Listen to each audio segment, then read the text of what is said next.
Selamat pagi menjelang siang rekan-rekan.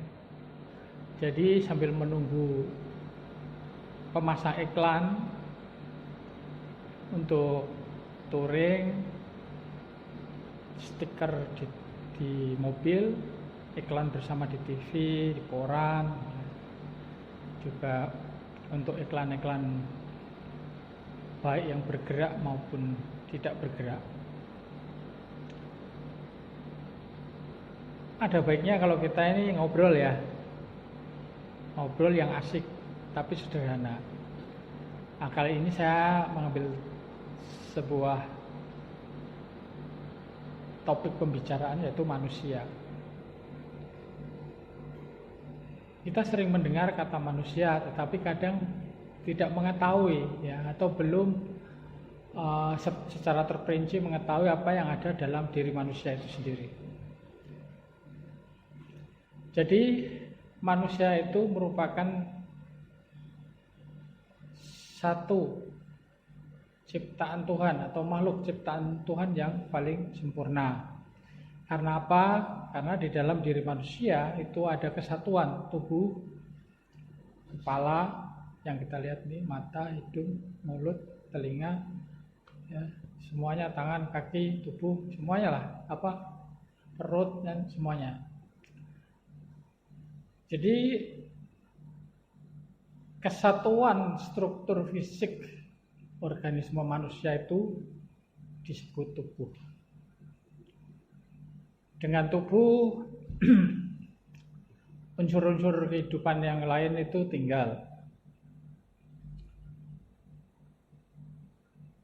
Kita melakukan aktivitas kita sehari-hari dengan tubuh, perantara tubuh. Makan, ya kan? Meraba, itu dengan tubuh. Lalu yang kedua adalah jiwa. Jiwa itu sendiri adalah merupakan unsur batiniah yang tidak dapat dilihat. Jiwa terdiri dari pikiran. Dengan pikiran manusia berpikir, berkreasi, melakukan suatu pekerjaan, berkarya, menghasilkan sesuatu.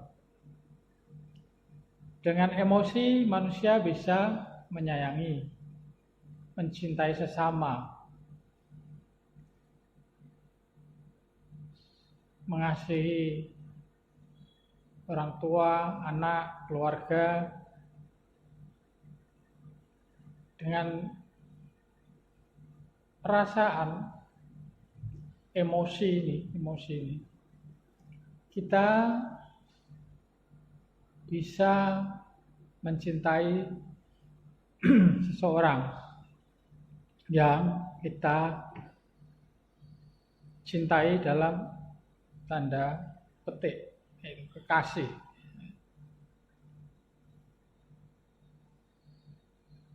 Yang ketiga adalah kehendak.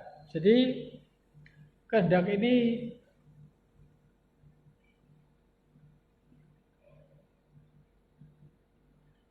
merupakan bagian dari jiwa yang membuat manusia bisa melakukan pilihan. Aku memilih naik kereta ke Semarang dari Jakarta. Aku memilih naik pesawat dari Pekanbaru ke Jakarta.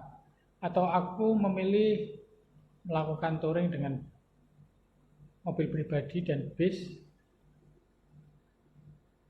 ya, rombongan ke tempat wisata dan sebagainya.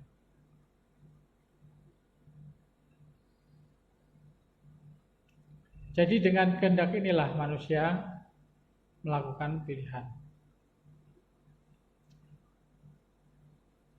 Yang ketiga adalah roh. Roh itu merupakan satu prinsip kehidupan.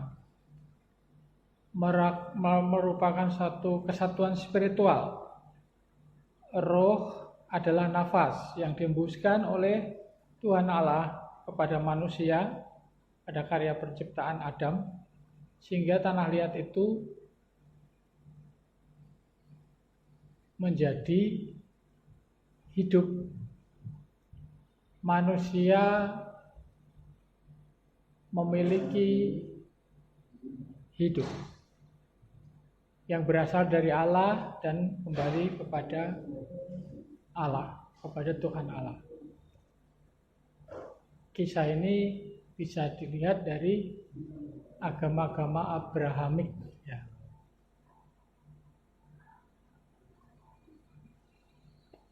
Di agama lain juga ada sih, tetapi dalam konteks ini saya mengambil contoh dari kisah-kisah yang berasal dari agama Abrahamik.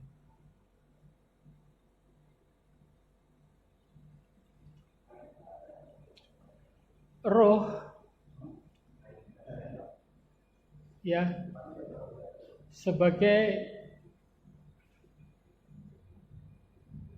unsur alamiah yang imaterial. Dengan roh kita berkomunikasi dengan Allah kita.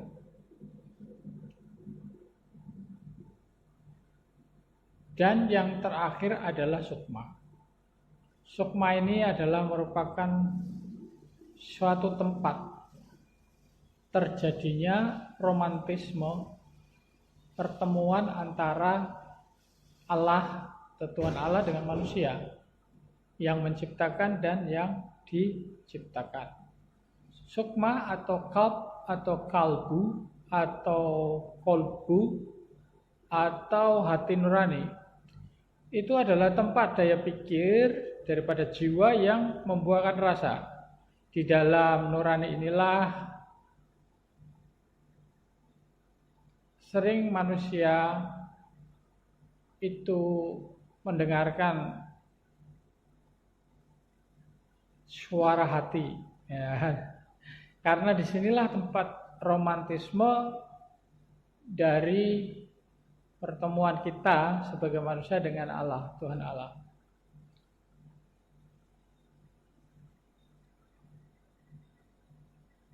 Dan karena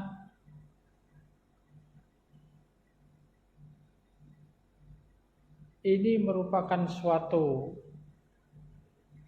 tempat pertemuan dengan Tuhan Allah yang Maha Suci dan manusia, maka seringkali manusia mendengarkan suara hati ini sebagai sebuah penggerak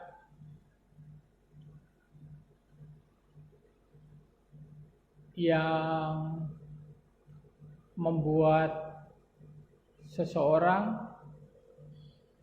mampu melakukan perbuatan baik sesuai dengan kehendak Allah, sesuai dengan hati nurani mereka dan sebagainya. Jadi jelas bahwa kesatuan antara tubuh, jiwa, roh, dan sukma atau kalb atau kalbu atau hati nurani ini menjadikan manusia sebagai makhluk yang sempurna, utuh di mata Allah. Makhluk yang paling sempurna karena memiliki satu kesatuan yang lengkap atau kompleks. Demikian cerita siang ini, dan semoga itu bermanfaat untuk mengembangkan kedewasaan diri. Dan nanti saya akan melengkapi cerita kali ini dengan ilustrasi singkat mengenai apa itu kesatuan yang utuh dari manusia, seperti yang tampak dalam gambar yang saya tampilkan tadi. Terima kasih. Sampai bertemu lagi.